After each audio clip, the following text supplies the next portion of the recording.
Sutra teratai yang menakjubkan. Bab 14. Praktik penuh kedamaian dan kebahagiaan. Sun Faxiang Sutra Teratai episode 1410. Mengamati segala fenomena yang muncul dan lenyap dikarenakan sebab dan kondisi.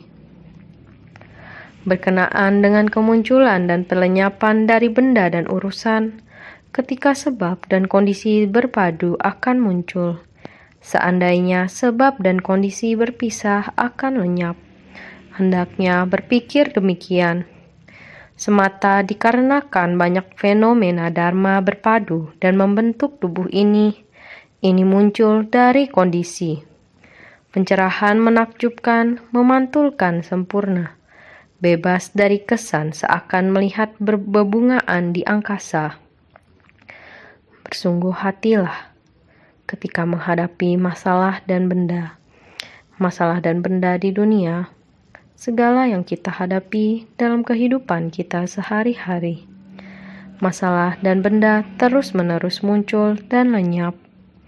Beberapa hari ini selalu mengatakan tentang benih sebab dan kondisi pendukung.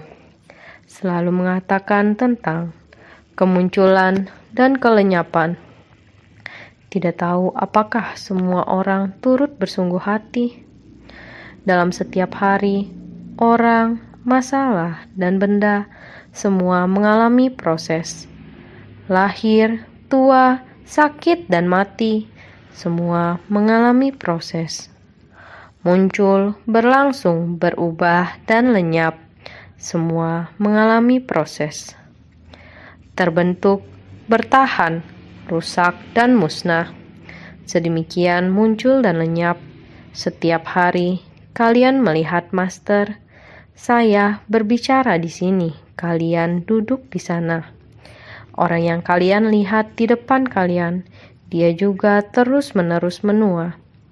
Dalam hidup kita, hari terus berlalu. Hidup kita juga berkurang seiring berjalannya waktu. Tidak dapat menetap selamanya. Inilah realitas dari tubuh manusia dan kehidupan. Kita menggunakan sudut pandang yang singkat untuk melihat orang yang berbicara kemarin dan orang yang berbicara hari ini. Kelihatannya hampir sama. Sesungguhnya dalam kurun waktu ini, kemarin dan hari ini, dihitung dari jam adalah 24 jam yang lalu dan 24 jam kemudian. Pada saat ini sudah melalui metabolisme, triliun sel telah mengalami muncul dan lenyap. Ini fisiologis kita. Oleh karena itu, senantiasa muncul dan lenyap. Dengan sendirinya, tubuh berubah menjadi tua. Maka terjadilah kelahiran dan kematian. Barang juga sama. Hanya saja kita sebagai manusia di dunia ini memiliki penglihatan yang pendek, tidak mengetahui bahwa barang-barang yang kita gunakan juga terus-menerus menua. Pelan-pelan menjadi barang yang tidak bisa digunakan lagi. Namun kita tidak menyadarinya. Ini juga tetap saja materi dan benda, mengalami proses terbentuk, bertahan, rusak, dan musnah, selalu dalam proses perubahan. Yang berubah paling cepat adalah kondisi batin. Kondisi batin kita senantiasa muncul dan lenyap, sehingga mengalami proses muncul, berlangsung, berubah, dan lenyap. Kondisi batin kita baru saja mendengar kata yang Anda ucapkan, Anda berkata demikian, saya mempercayainya. Dan apa yang dikerjakan oleh orang lain adalah salah. Namun, begitu melihat orang ini datang, kenapa Anda berbuat demikian? Oh, saya tidak melakukan hal ini. Yang saya lakukan adalah hal yang begini. Bertatap muka, demikian saling berbincang-bincang sebentar. Orang ini bukan orang jahat. Baru saja masih mengira apa yang dikatakan si Anu dan yang dikerjakan si Anu adalah salah. Sekarang setelah melihat orang ini, ternyata tidak ada yang salah. Hanya saja ada setitik yang menyimpang, ketidaksempurnaan. Hanya demikian saja. Namun, ini bukan sesuatu yang salah. Ini hanya sedikit kekurangan saja. Ada kekurangan, maka harus segera dilengkapi. Yang tidak dimengerti, segera diisi, supaya dia mengerti dan mengetahuinya. Dengan demikian, kondisi batin ini mendengar satu suara, langsung ada perubahan. Jika dievaluasi lebih jelas, perubahan ini harus segera memikirkan cara.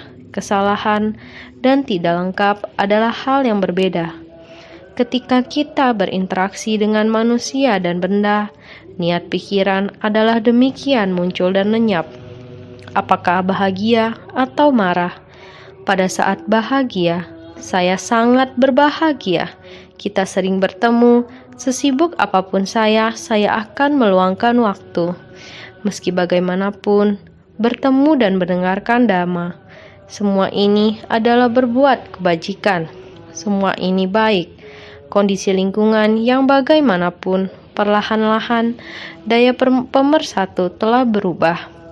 Seperti ini mengejar Dharma Sang Buddha, mendekat ke guru dan teman, maka perlahan-lahan akan longgar, perlahan-lahan terpikat oleh sebab dan kondisi luar. Ini adalah muncul, berlangsung, berubah, dan lenyap di dalam batin kita. Ini adalah hal duniawi, berwujud dan tidak berwujud. Asalkan kamu memiliki wujud yang diciptakan oleh batin, ini adalah tubuh kita yang memiliki wujud. Dengan perubahan konsep tak berwujud, ini adalah prinsip kebenaran. Prinsip kebenaran, Sang Buddha demikian menganalisanya untuk kita. Aspek batin yang tidak dapat kamu lihat. Aspek tubuh yang tidak dapat kamu lihat. Aspek materi yang tidak dapat kamu lihat. Seluruh prinsip kebenaran ini Anda tidak dapat melihatnya. Akan tetapi, ketika digabungkan akan menjadi orang, masalah, dan benda. Ini disebut Dharma terkondisi. Dharma tak terkondisi, apa yang baru saya bahas akhir-akhir ini. Semua berada dalam lingkup yang sama. Dharma terkondisi adalah memiliki wujud, berupaya untuk melakukannya. Sebenarnya, ketika kita berupaya melakukannya, kita menggunakan aspek pikiran kita. Ketika pikiran kita menganggap sesuatu itu benar, kita akan bersumbangsi dan bersukacita dalam Dharma. Karena dengan metode ini, setelah kita bersumbangsi, saya sangat bersukacita. Ketika kita dengan ketulusan bersumbangsi dan memperoleh sukacita, inilah disebut mendapat prinsip kebenaran. Saya merasa ini memiliki prinsip kebenaran. Saya bersedia untuk bersumbangsi dengan menggunakan metode ini untuk membantu orang lain. Ketika orang lain terselamatkan dan terbebas dari kesulitan, kita bersukacita. Kita bersukacita karena metode kita benar. Bersumbangsi dengan cara ini jadi bersumbangsi tanpa pamrih. Ini disebut Dharma tak terkondisi. Kita menggunakan metode untuk bersumbangsi. Ini adalah Dharma tak terkondisi. Tidak mengharapkan imbalan, hanya saja kita merasakan bahwa itu sudah kembali pada kita. Kita penuh bersukacita dalam Dharma. Kita bersumbangsi. Kita tidak mengharapkan imbalan. Kita sudah memperoleh. Kita memperoleh rasa nyaman dan leluasa.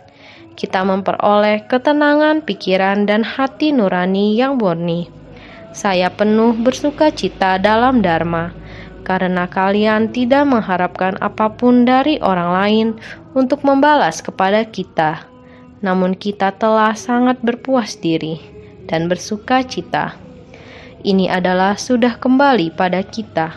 apa yang telah kita sumbangsihkan, kita sudah menggunakan metode kita untuk bersumbangsi. Ini adalah aspek pikiran. Pikiran yang tidak berwujud seiring berjalannya waktu. Hidup kita terus berkurang. Semua materi di dunia mengalami terbentuk, bertahan, rusak, dan lenyap. Dengan aspek pikiran kita harus menggenggam waktu dan menggunakan materi untuk bersumbangsi. Dharma terkondisi, dharma tidak terkondisi, kemunculan dan pelenyapan dari benda dan urusan. Ketika sebab dan kondisi berpadu akan muncul. Ketika sebab dan kondisi berpadu akan muncul. Pihak lain telah memperoleh kebebasan. Terbebas dari penderitaan. Kita merasa tenang. Kita bersuka cita. Hubungan di antara sesama adalah demikian.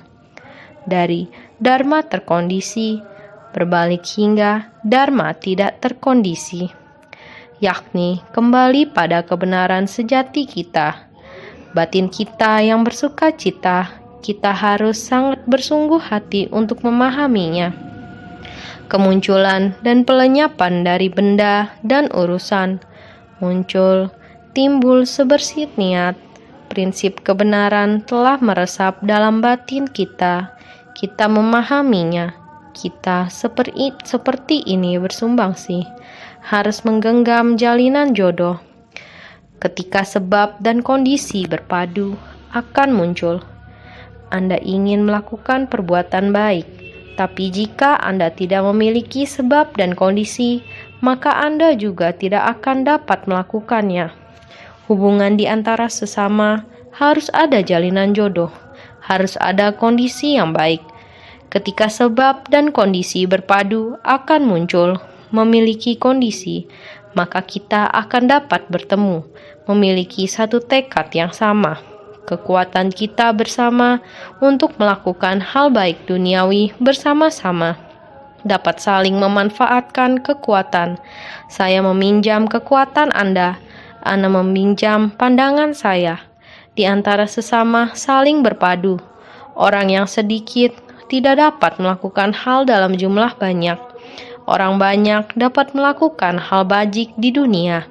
Inilah mengapa Sang Buddha mengatakan ingin membimbing dan menyadarkan para makhluk. Mengapa Sang Buddha senantiasa ingin semua orang membangkitkan tekad agung. Dia tidak menyerah pada para makhluk yang menderita di dunia saha ini. Kita menyadarkan diri sendiri dan menyadarkan mereka. Kita harus bersumbangsi demi para makhluk di dunia. Karena para makhluk di dunia, Anda ingin membimbing dan menyadarkannya.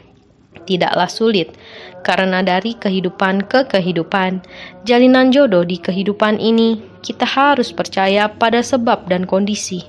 Sebab dan kondisi adalah akumulasi dari setiap kehidupan. Soulmate atau belahan jiwa. Masih mengingat dulu, beberapa tahun yang lalu, melihat sebuah artikel seperti ini yang ditulis oleh seorang sarjana dari barat di Amerika. Dia meneliti tentang reinkarnasi dan menerbitkan sebuah buku. Only Love is Real, A Story of Soulmates Reunited. Di dalam buku tersebut terdapat satu bagian tentang soulmate, belahan jiwa. Cerita ini terdapat sepasang remaja pergi ke laboratorium penelitiannya untuk membuat penelitian mengenai hipnoterapi. Sepasang remaja ini pada dasarnya tidak saling mengenal, datang pada waktu bersamaan. Mereka hanya bertemu sekali pada tempat tersebut. Hanya bertemu satu kali, yaitu di tempat mereka dihipnotis. Hanya berkenalan seperti itu. Setelah itu, pada satu waktu, ketika mereka hendak naik ke pesawat, bertemu di atas pesawat dan berkata, "Sepertinya saya pernah bertemu Anda di laboratorium Profesor West." Betul, terlihat sangat familiar. Betul. Bertemu dengan seperti itu, mereka berkumpul kembali. Pasangan pria dan wanita ini mulai berteman ketika itu. Kemudian menikah. Sebenarnya Profesor ini pada waktu itu menemukan bahwa pasangan pria dan wanita ini ternyata pada 2000 tahun yang lalu hidup di Yerusalem, yang ketika itu merupakan seorang ayah dan putrinya. Sang ayah mengalami suatu masalah. Dia ditangkap oleh tentara dan menyiksanya dengan penyiksaan yang sangat keji. Orang yang menerima hukuman hampir meninggal, menyiksanya sampai setengah mati, lalu mengirimnya pulang. Sang putri yang melihat ayahnya sekarat memeluknya seraya. Dia berteriak menangis. Hubungan ayah dan putri yang tidak rela berpisah. Sang ayah berada di pelukan sang anak, kemudian menghembuskan nafas terakhir dan meninggal. Seperti demikian, masing-masing dari mereka setelah melewati 2000 tahun lebih, kehidupan sekarang di dunia ini terlahir di keluarga yang tidak sama. Demikian terlahir dan tumbuh besar. Jalinan jodoh yang demikian bertemu di ruang penelitian Profesor Dr. Weiss, bertemu lagi di bandara saat mau ke luar negeri. Demikian menjadi sahabat, sangat berjodoh, lalu menjadi suami istri. Rupanya jalinan jodoh yang adalah demikian. Profesor Dr. Weiss berkata demikian, reinkarnasi itu tidak terbayangkan. Memang benar banyak orang yang seperti ini. Jalinan jodoh yang dalam atau dangkal, waktu panjang atau pendek, pada akhirnya mereka tetap kembali dan tetap bersama. Inilah kehidupan manusia. Mengapa kehidupan manusia ini ada orang yang melihatmu, aku tidak menyukainya. Tidak ada sebab dan alasan. Demikian saling membunuh, saling melukai. Begitulah dunia ini. Kalau tidak, mengapa berjalan di jalan tanpa alasan? Aku hanya tambah melihatmu sebentar saja. Kamu sudah ingin membunuhku. Juga ada yang demikian. Ada juga yang bahkan tidak saling melihat. Seperti demikian, semuanya saling berseteru. Pihak lain tidak terluka, yang dilukai malah orang sekitarnya. Juga sangat banyak. Tidak ada yang aneh melihat jalinan yang tidak cocok ataupun jodoh apa. Demikian keji dibunuh. Kita dapat melihat begitu banyak keluarga dengan jelas bahwa suami dan istri menikah dengan sangat bahagia. Mengapa pasangan setelah menikah begitu menyiksa satu sama lain? Mengapa ini terjadi? Ini benar-benar tidak terbayangkan. Hal tak terbayangkan ini terjadi karena pertemuan sebab dan akibat. Dan dengan beginilah awalnya muncul. Ini adalah pandangan keliru. Sebab dan kondisi pendukung di kehidupan ini memang seperti ini, yaitu terbentuk dari kombinasi ikatan nafsu, benci, asmara, dan dendam di kehidupan lampau. Apakah cinta? Apakah benci? Apakah memiliki perasaan? Ataukah sudah memiliki kebencian dan dendam di dalamnya? Awal mula dikarenakan oleh cinta, tetapi kemudian menjadi kebencian dan saling menyiksa satu sama lain. Ketika anak lahir, rasanya begitu bahagia. Tetapi begitu banyak orang tua yang disiksa oleh anaknya. Kejadian seperti ini sangatlah banyak. Oleh karena itu, kita harus bersungguh hati untuk memahami dunia ini. Hukum sebab dan akibat, kita harus dengan penuh kesadaran menerima dan menghayatinya. Dengan demikian, ketika sebab dan kondisi berpadu akan muncul. Seandainya sebab dan kondisi berpisah akan lenyap. Jika sebab dan kondisi berpisah, ini mengartikan bahwa seumur hidup kita sudah selesai. Segala hal yang kita buat selama kita hidup, kita akan menerima pembalasan di kehidupan mendatang. Tak peduli seberapa lama waktu berlalu, kita akan selalu menerima pembalasan tersebut dari kehidupan ke kehidupan. Lihatlah Master Buddha. Bukanlah perlu 10 kali kehidupan barulah dapat menemukannya. Jalinan jodoh ini sungguh sangat menakjubkan. Jadi bisa terhindar dalam sementara waktu, namun tidak mampu terhindar dari keabadian. Inilah mengapa kita sekarang perlu untuk membina diri. Mengapa kita harus berusaha menjaga kemurnian, jangan sampai menyimpang lagi. Jangan menjadi bapak dan anak, abang adik, kakak adik. terus-menerus keliru di dalam siklus tumimbal lahir dan menimbulkan asmara, dendam, cinta, dan benci. Jadi tidak perlu seperti itu. Jadi dengan membina diri, harus benar-benar belajar menerima pandangan hukum sebab akibat. Jika jodoh semakin menjauh, maka akan tercerai-berai, akan lenyap. Apakah semuanya akan lenyap? Belum tentu.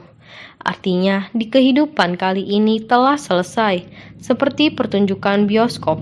Jika pertunjukan saya sudah selesai, maka saya akan turun dari panggung. Masih ada pertunjukan selanjutnya.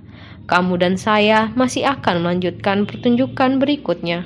Pertunjukan selanjutnya, Changsan Lise, dengan nama yang berbeda, penampilan yang berbeda, dengan prinsip kebenaran yang sama. Kehidupan manusia bagaikan panggung pertunjukan, dan beginilah seseorang melewatinya. Oleh sebab itu, seandainya sebab dan kondisi berpisah akan lenyap, adegan ini akan hilang setelah diputar. Jika kita menggunakan hati kita untuk berpikir, hendaknya berpikir demikian. Semata dikarenakan banyak fenomena dharma, kita perlu menggunakan berbagai ajaran untuk memahami bahwa sebab dan kondisi itu satu kesatuan, berpadu dan membentuk tubuh ini. Tubuh ini seperti cangkang. Jadi apa yang berpadu untuk membentuk tubuh ini? Ini juga adalah kondisi pendukung. Orang tua memiliki kondisi, kemudian diteruskan ke anak-anak mereka dengan kondisi yang dimiliki orang tua, dan diteruskan ke anak-anak. Tubuh kita terbentuk karena berpadunya kondisi pendukung ini. Dan generasi penerus juga akan melanjutkan ke generasi selanjutnya, dan terus-menerus melanjutkannya seperti ini. Tubuh fisik ini terbentuk dari kondisi yang terus-menerus dilanjutkan. Faktanya, spiritual batin kita juga demikian. Dengan rasa syukur dan kebencian, ikatan nafsu benci, asmara, dan dendam memunculkan pikiran dan cinta saat ini. Setelah bersatu, saya akan mengeluh, saya akan membenci, saya akan dendam. Ini yang ada di dalam kondisi batin. Dharma terkondisi, hukum sebab akibat, pencerahan, menakjubkan, memantulkan, sempurna, bebas dari kesan seakan melihat pembungaan di angkasa. Oleh karena itu, kita hendaknya bersungguh hati apabila kita dapat dengan jelas memahami bahwa segala sesuatu gabungan dari sebab dan kondisi. Tubuh kita terbentuk dari berpadunya sebab dan kondisi. Ini berlaku untuk tubuh setiap orang. Tubuh kita ini seperti ini. Demikian pula dengan benda. Dharma terkondisi yang menciptakan hukum sebab akibat. Seperti ini, segala sesuatu adalah sementara. Oleh karena itu, apabila kita sudah memahami dengan jelas, ini adalah pencerahan menakjubkan, memantulkan sempurna, bebas dari kesan seakan melihat bebungaan di angkasa. Cermin ini sangat bersih. Semua pantulan dari cermin ini adalah kebenaran. Semua yang ada di dalam cermin ini terlihat dengan jelas. Apabila cermin ini berkabut, apabila ada pantulan bunga, bunga ini adalah bunga ilusi bunga. Saat cermin berkabut, bunga ini seperti tidak ada di sana. Sepertinya ada di dalam pantulan cermin. Ini juga seperti mata kita. Saya dengan jelas melihat orang. Lalu, kenapa grup ini dan grup ini terlihat buram atau kabur? Ini dinamakan sakit mata. Mata mengidap penyakit katarak. Ini disebut sebagai bebungaan di angkasa. Benda yang ilusi, mereka melihatnya sebagai bunga yang ada di dalam pantulan cermin. Saat melihat dunia dengan pandangan mata kabur ataupun buram, sebenarnya melihat orang, tetapi banyak pandangan yang kabur atau buram di antaranya. Ini berarti ada penyakit dengan mata. Oleh karena itu, bunga yang ada di luar adalah kosong atau ilusi. Mata saya buram atau kabur. Bukan keadaan luar yang buram atau kabur. Bukan demikian, yang benar adalah mata buram atau kabur. Jadi, batin kitalah yang memiliki perasaan cinta, benci, asmara, dan dendam. Kitalah yang membuat setiap pikiran muncul dalam batin dengan meminjamkan sebab dan kondisi ini. Oleh karena itu, sebab dan kondisi terdekat dari segala fenomena. Benihnya menyimpan sifat dari sebab akibat. Fenomena sekarang dari sebuah benih akan memunculkan benih-benih selanjutnya.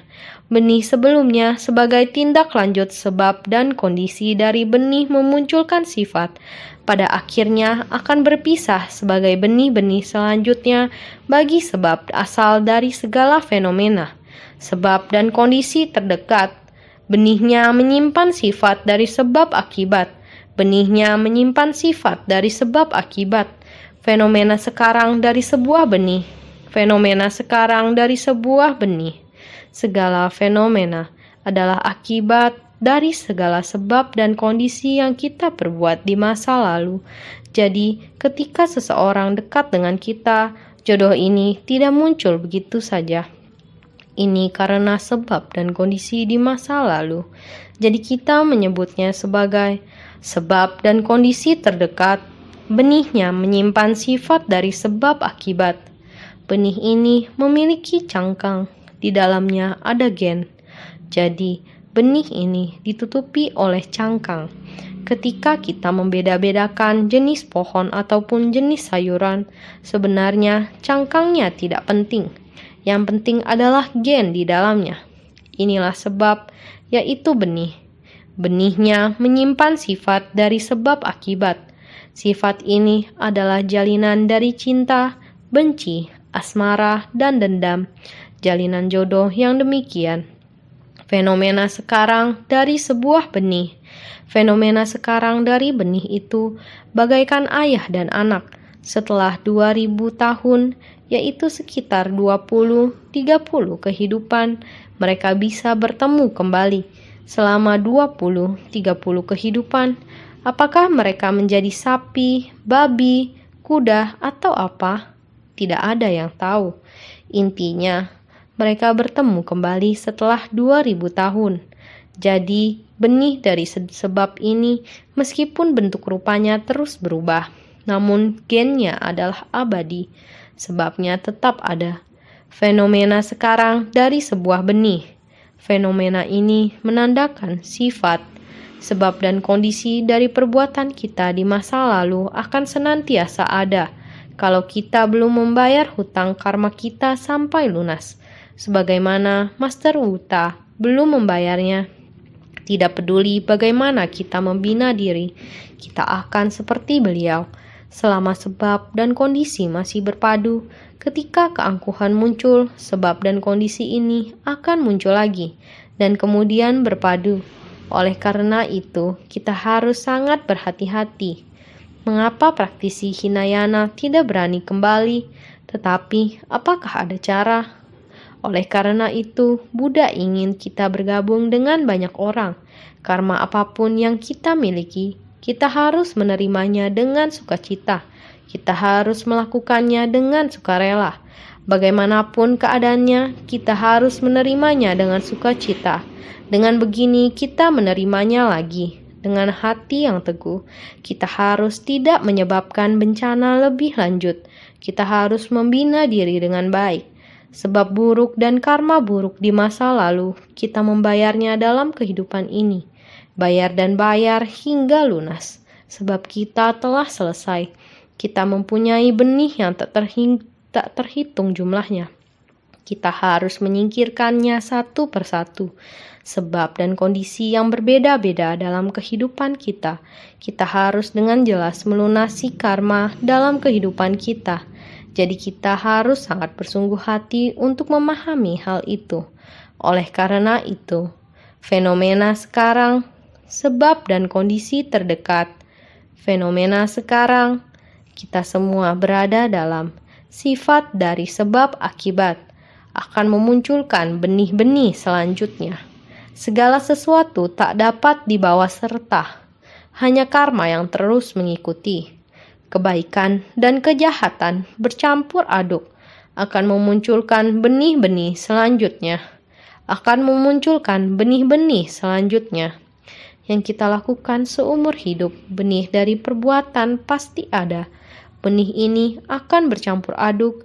Ada kalanya kita berbuat baik, ada kalanya kita berbuat jahat. Perbuatan baik tergolong benih baik, perbuatan jahat tergolong benih buruk. Ini semua tersimpan di alam bawah sadar kita. Maka segala sesuatu tak dapat dibawa serta. Oleh karena itu, hanya karma yang terus mengikuti. Semua benih akan terbawa. Ada kalanya kita berada di kondisi yang baik dan dapat disombongkan. Ada kalanya kita berada di kondisi yang terpuruk. Naik turunnya kehidupan manusia tidak sama. Benih yang baik akan membawa kita menikmati kondisi yang baik. Setelah menikmati yang baik, kondisi yang buruk akan muncul. Kita pun harus dapat menerimanya. Prinsip yang sama, benih yang baik dan buruk disebut kebaikan dan kejahatan bercampur aduk, maka akan memunculkan benih-benih selanjutnya. Perbuatan di kehidupan ini akan menentukan kehidupan mendatang atau beberapa kehidupan selanjutnya. Kita tetap akan mendapatkan balasan. Benih sebelumnya sebagai tindak lanjut, sebab dan kondisi dari benih memunculkan sifat. Pada akhirnya akan berpisah sebagai benih-benih selanjutnya bagi sebab asal dari segala fenomena. Orang yang menjalankan praktik bodhisattva berpegang teguh pada praktik dari sila kedisiplinan. Profesor Weiss, segala metode hipnoterapi yang diteliti, dia menemukan kejadian yang terjadi 2000 tahun lalu. Apakah ilmu pengetahuan saat ini dapat membuktikan reinkarnasi semacam ini? Oleh karena itu, benih sebelumnya sebagai tindak lanjut, sebab dan kondisi dari benih memunculkan sifat. Benih ini berasal dari sebab dan kondisi kita.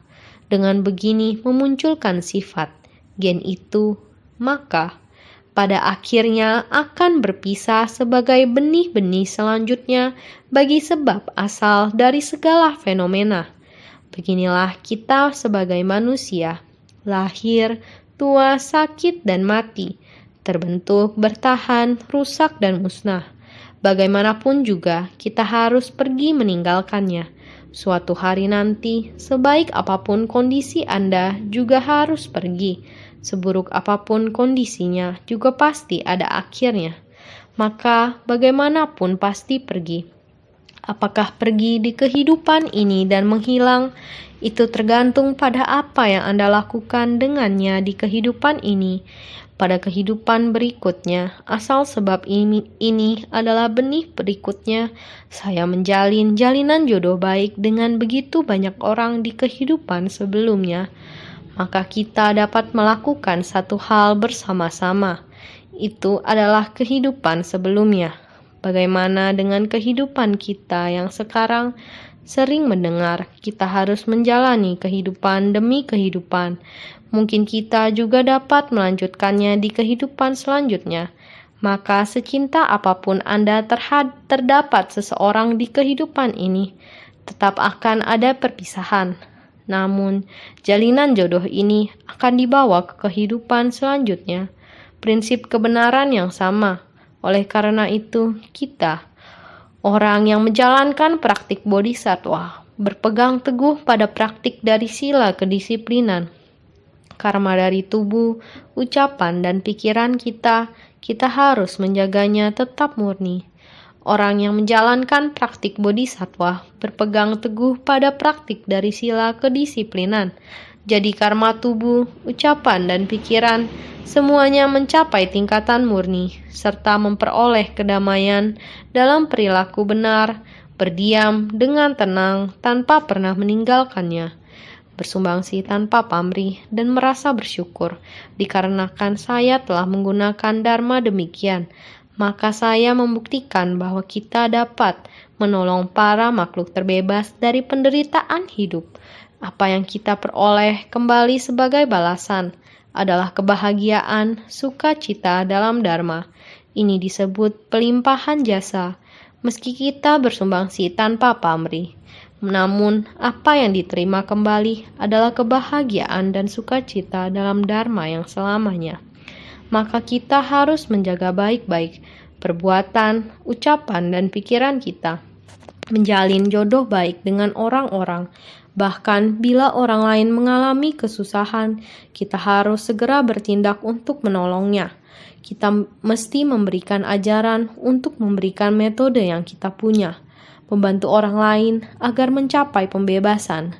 Harus bagaimana membimbing dan mengarahkan mereka. Inilah tujuannya masuk ke dalam kerumunan orang. Kita harus perhatikan perbuatan, ucapan, dan pikiran dari perilaku kita. Karma adalah dari perilaku. Perilaku dari perbuatan, ucapan, dan pikiran kita. Maka kita harus senantiasa menjaga agar kita sepenuhnya murni. Sering dikatakan, murid Jingse, kita mesti sangat murni, sedikit pun tidak tercemar.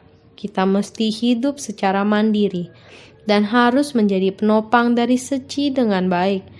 Kita senantiasa mempertahankannya, terus-menerus mengatakannya kepada semua orang dengan berperilaku benar. Tentu saja kita akan memperoleh kedamaian. Bila hati kita benar, perilaku kita pun akan damai. Hati yang benar, segala perilaku kita akan sangat tentram, batin damai, dan hati tentram. Maka berdiam dengan tenang tanpa pernah meninggalkannya. Kita mesti berdiam dengan baik, jangan pergi meninggalkannya. Kita harus mencerahkan diri sendiri dan juga orang lain. Dengan sendirinya, praktik pencerahan tentu menjadi sempurna. Mencerahkan diri sendiri dan juga orang lain, sehingga praktik pencerahan menjadi sempurna.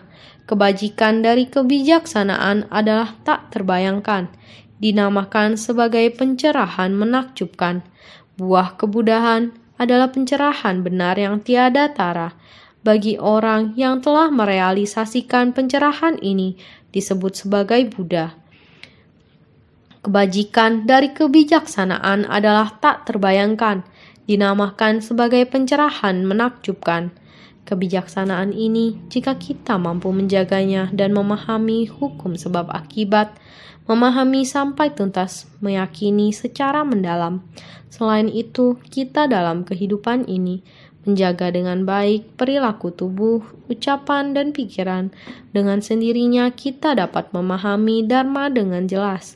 Kita harus tetap teguh untuk mencerahkan diri sendiri.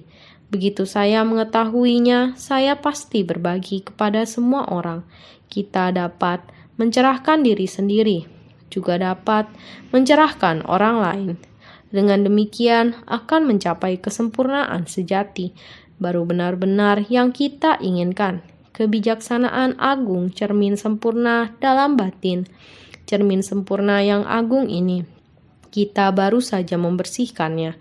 Kebajikan dari kebijaksanaan sungguh tak terbayangkan. Kebijaksanaan ini, kebijaksanaan, jiwa kebijaksanaan kita tumbuh. Ini dinamakan sebagai pencerahan menakjubkan. Lihatlah, dari mana datangnya kebijaksanaan ini? Tidak berwujud dan tiada bayangan. Namun kita bisa mengerahkan potensi kita di dunia ini. Ini disebut pencerahan menakjubkan. Kondisi para Buddha dan Bodhisattva yang diterapkan adalah pencerahan menakjubkan. Yang diterapkan oleh kita makhluk awam adalah pengetahuan umum. Jadi, buah kebudahan adalah pencerahan benar yang tiada tara. Bagi orang yang telah merealisasikan pencerahan ini disebut sebagai Buddha. Ketika kita melakukan pelatihan diri, kita ingin mencapai kebudahan. Kita harus melatih diri kita sendiri hingga batin murni. Kita ingin melatih diri. Kita harus memiliki kondisi batin yang luas para Buddha dan Bodhisattva dalam menghadapi kehidupan, jelas dan tidak kabur. Pencerahan jernih yang demikian. Inilah kebudahan. Kita harus bersungguh hati. Hanya dengan dharma ini kita mendengarkannya. Masih belum selesai dibabarkan, harus mengandalkan semua orang untuk memahaminya secara pribadi. Jadi, hukum sebab akibat adalah di dalam segala fenomena, maka naskah sutra sebelumnya.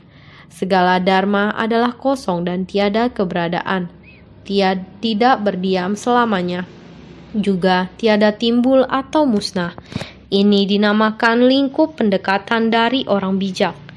Terbentuk, bertahan, rusak, dan musnah. Lahir, tua, sakit, dan mati. Muncul, berlangsung, berubah, dan lenyap. Tiada timbul atau musnah. Bab perumpamaan kota gaib. Sejak masa tanpa awal, tiada muncul dan tiada lenyap. Ini dinamakan orang bijak. Orang bijak melalui pembedaan secara keliru, dharma terlihat ada atau tiada. Sungguh semuanya adalah kosong dan tiada keberadaan. Seiring berjalannya waktu dalam seumur hidup kita, bukankah pada akhirnya semuanya adalah kosong? Pertunjukan yang di atas panggung pada akhirnya juga akan turun dari panggung. Kehidupan manusia adalah kosong, terbentuk, bertahan, rusak, dan musnah. Lahir, tua, sakit, dan mati. Muncul, berlangsung, berubah, dan lenyap. Ini adalah kosong. Pada akhirnya tidak ada apapun, tidak ada yang berdiam selamanya. Manusia tidak bisa tinggal di dunia terus-menerus. Semua materi juga akan rusak.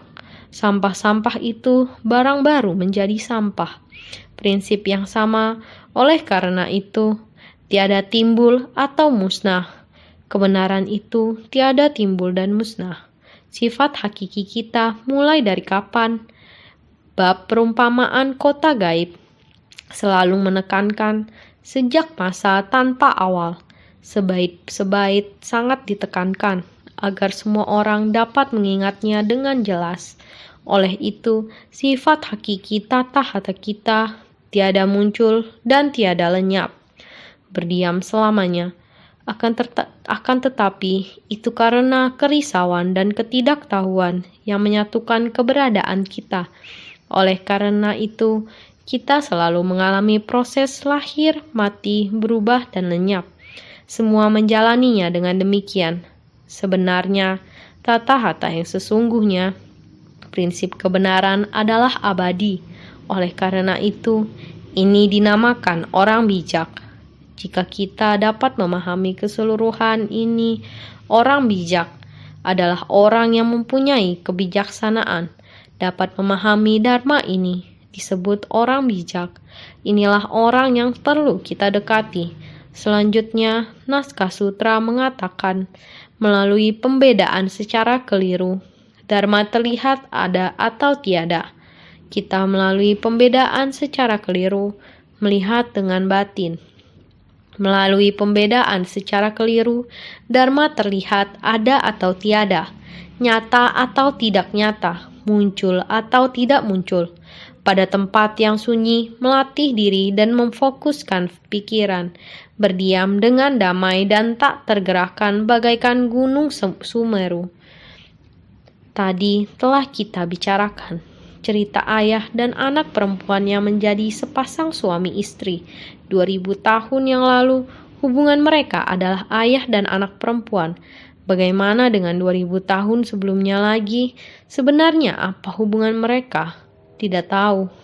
Tetapi jika kita berpikir tentang ini, pada 2000 tahun yang lalu, mereka adalah ayah dan anak perempuan. Sekarang, 2000 tahun kemudian, mereka adalah sepasang suami istri. Bukankah kita akan berpikir bahwa hubungan ini tidak normal pada kehidupan ini? Bentuk delusi ini disebabkan oleh hubungan cinta, benci, asmara, dan dendam para makhluk awam di dunia. Jadi, ada hukum sebab akibat. Hukum sebab akibat adalah nyata, tetapi hanya muncul karena pembedaan secara keliru oleh makhluk awam. Oleh sebab itu, kita harus berlatih sampai sebersih niat kita selamanya menetap di satu tempat. Ini menjelaskan bahwa harus memfokuskan pikiran pada satu objek, bagaikan gunung Sumeru yang berdiam dengan damai dan tak tergerakkan, seperti prinsip kebenaran dari realitas sejati. Hendaknya mengamati segala fenomena dharma, seperti alam hampa yang berdiam selamanya, tanpa wujud berbeda. bagaikan gunung Sumeru yang berdiam dengan damai dan tak tergerakkan, seperti prinsip kebenaran dari realitas sejati. Ini adalah prinsip kebenaran dari realitas sejati. Sebelumnya telah dijelaskan kepada semua orang. Realitas sejati adalah seperti ini, sebab dan kondisi. Benih sebab selamanya akan ada. Cangkangnya berbeda, ibarat perbuatan baik dan buruk berbeda. Namun hal itu akan selalu kembali pada prinsip kebenaran sejati, maka seperti prinsip kebenaran dari realitas sejati. Ini adalah hukum karma. Hukum karma adalah prinsip kebenaran sejati, tetapi berdasarkan hukum karma dalam fenomena terkondisi, ada muncul dan lenyap, ada kebaikan dan kejahatan dan sebagainya. Maka kita menjalani siklus keberadaan. Jadi, hendaknya mengamati segala fenomena dharma, seperti alam hampa yang berdiam selamanya, orang yang tercerahkan, orang yang ingin melatih diri. Kita perlu memahami sampai tuntas segala fenomena. Ketika dharma terkondisi dipahami sampai tuntas, maka seperti alam hampa yang berdiam selamanya. Kembali ke prinsip kebenaran. Seperti alam hampa yang berdiam selamanya, alam hampa ini, walaupun sekarang kita membahas tentang pencemaran, tapi tidak ada yang bisa mencemari alam hampa ini. Seberapa tinggi langit, kita tidak dapat mengukurnya. Sehingga pencemaran ini hanya di bumi, menutupi permukaan bumi sekitarnya. Hanya pada lapisan ini terdapat begitu banyak lapisan permukaan bumi. Tapi pencemaran hanya bisa mencapai lapisan ini saja. Sebenarnya apa yang bisa mencemari alam hampa tidak akan bisa. Jadi seperti alam hampa yang berdiam selamanya, kekosongan ini, ruang kosong di alam semesta, kita masih tetap tak tergoyahkan, tanpa ada wujud perbedaan, tidak memiliki bentuk apapun. Oleh karena itu, melalui pembedaan secara keliru, dharma terlihat ada atau tiada. Kita manusia yang telah membedakannya secara keliru. Jadi, sifat dharma awalnya hening. Melalui pembedaan secara keliru, dharma terlihat ada atau tiada. Sifat dharma awalnya hening, bebas dari segala rupa. Namun para makhluk memiliki pandangan keliru, secara terdelusi membangkitkan pembedaan, mengatakan ada atau tiada, semuanya dinamakan pandangan palsu. Dharma kita, segala dharma pada dasarnya adalah kondisi batin tenang dan jernih, jadi bebas dari segala rupa. Tiada rupa apapun. Rupa ini tidak menetap selamanya. Mana ada rupa? Di kehidupan ini adalah saya adalah si Anu. Di kehidupan mendatang saya adalah si Polan. Dengan orang yang berbeda, ini adalah prinsip kebenaran yang sama. Di kehidupan ini saya adalah manusia. Di kehidupan mendatang, di manakah saya akan berada, saya juga tidak tahu. Jadi bebas dari segala rupa. Jadi, namun para makhluk memiliki pandangan keliru. Hanya saja para makhluk memiliki pandangan keliru. Secara terdelusi membangkitkan pembedaan, yaitu Anda, saya, yang saya cintai, yang saya tidak inginkan, yang saya benci, dan lain-lain. Oleh karena itu, muncullah secara terdelusi membangkitkan pembedaan, mengatakan ada atau tiada, mengatakan ada dan tiada. Ini hanyalah nama dan rupa. Ini semuanya adalah pandangan palsu. Nyata atau tidak nyata. Para praktisi dari kendaraan kecil melekat pada pemikiran kalau segala dharma adalah benar-benar ada. Para praktisi dari kendaraan kecil melekat pada dharma dari kekosongan, beranggapan kalau segala dharma bagaikan ilusi dan mimpi, pada akhirnya adalah semuanya akan kosong, bukannya benar-benar ada. Nyata atau tidak nyata, para praktisi dari kendaraan kecil melekat pada pemikiran kalau segala dharma adalah benar-benar ada. Jadi, menganggap ini semua pencemaran di dunia manusia dan lain-lain Jadi dia menganggap hukum sebab akibat ini sangat menakutkan. Jadi, para praktisi dari kendaraan kecil melekat pada dharma dari kekosongan. Segalanya adalah kosong. Saya tidak mau datang lagi. Segalanya adalah kosong. Untuk apa aku harus berusaha lebih keras? Aku cukup dengan demikian memberi kebaikan terhadap diri sendiri. Beranggapan kalau segala dharma bagaikan ilusi dan mimpi. Ini adalah melekat pada kekosongan. Pada akhirnya adalah semuanya akan kosong. Semuanya sudah kosong, bukannya benar-benar ada. Dia lebih melekat pada kekosongan. Ini dinamakan para praktisi dari kendaraan kecil, hanya melekat pada kekosongan. Tidak tahu di dalamnya masih ada keberadaan menakjubkan. Hukum sebab akibat benih dari sebab itu, jika kita tidak melenyapkannya, tidak memahaminya, hanya mau mengatakan menderita, Anda tidak tahu sumber penderitaan, dari mana ia berasal. Jadi kita hendaknya mengetahui penyebab yang terakumulasinya ini jadi muncul atau tidak muncul segala dharma yang terkondisi, bergantung pada perpaduan dari benih sebab dan kondisi pendukung.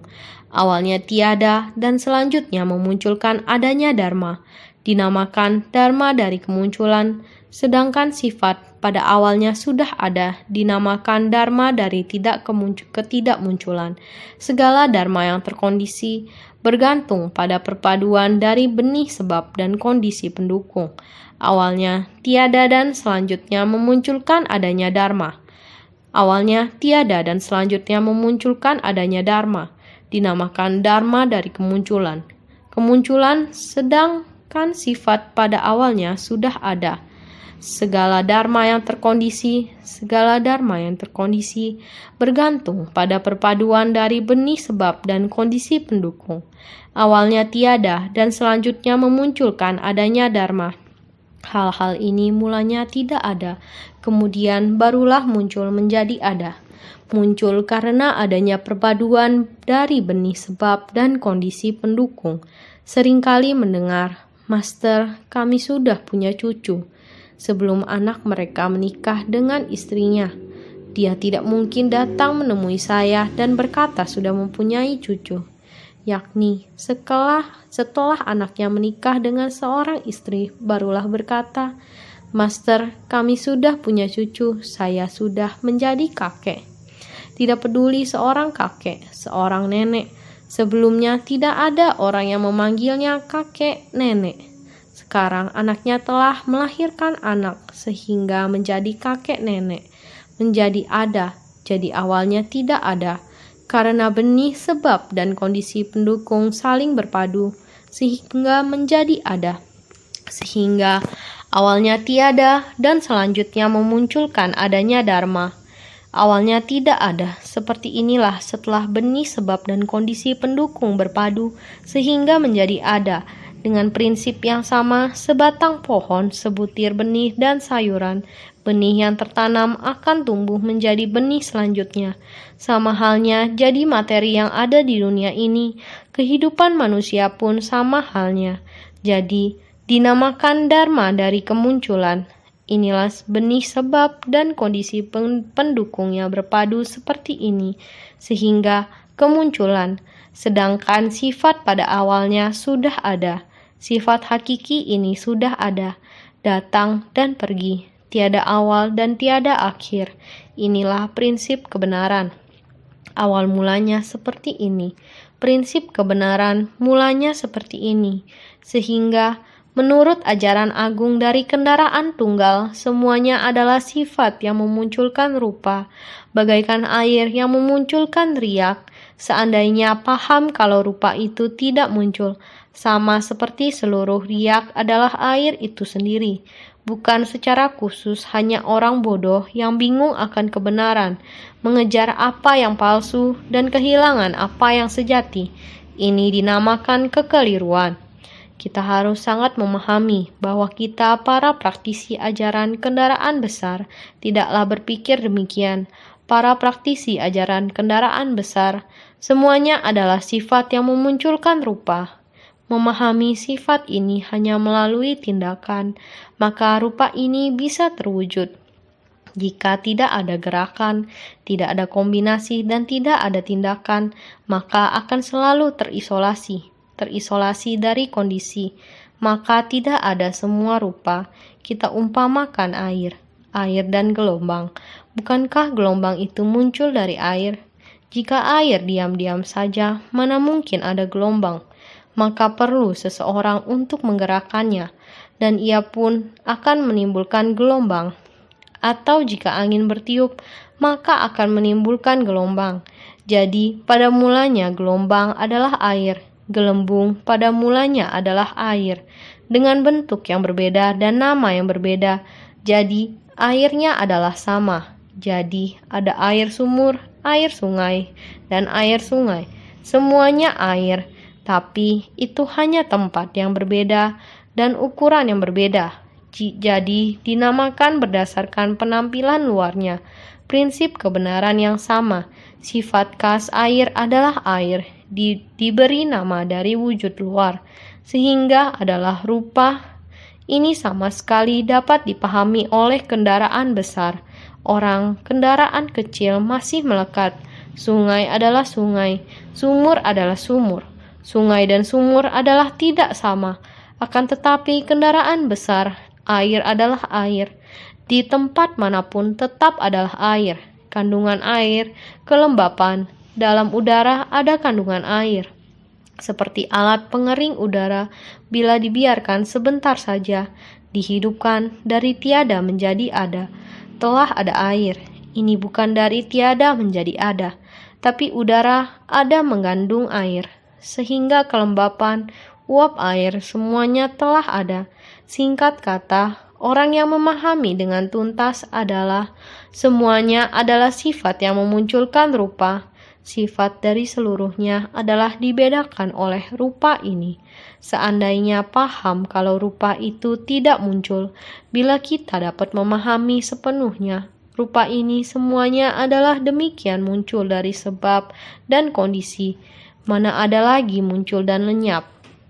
Setelah tersadarkan, tidak ada lagi muncul dan lenyap. Sama seperti seluruh riak adalah air itu sendiri. Riak adalah air, sehingga bukan secara khusus hanya orang bodoh yang bingung akan kebenaran. Bukan hanya orang bodoh mengejar apa yang palsu dan kehilangan apa yang sejati, sehingga ini dinamakan kekeliruan. Ini yang harus kita pahami. Makhluk awam adalah demikian. Kendaraan kecil demikian melekat. Pandangan manusia awam demikian. Adalah demikian melekatnya. Kendaraan kecil melekat pada dharma. Manusia awam melekat pada wujud luar. Dan menjadi keliru. Singkat kata, dharma adalah sangat mendalam. Bila kamu dapat memahaminya, yang dikatakan di depan, yang di belakangnya dapat jelas dimengerti. Ini perlu senantiasa bersungguh hati.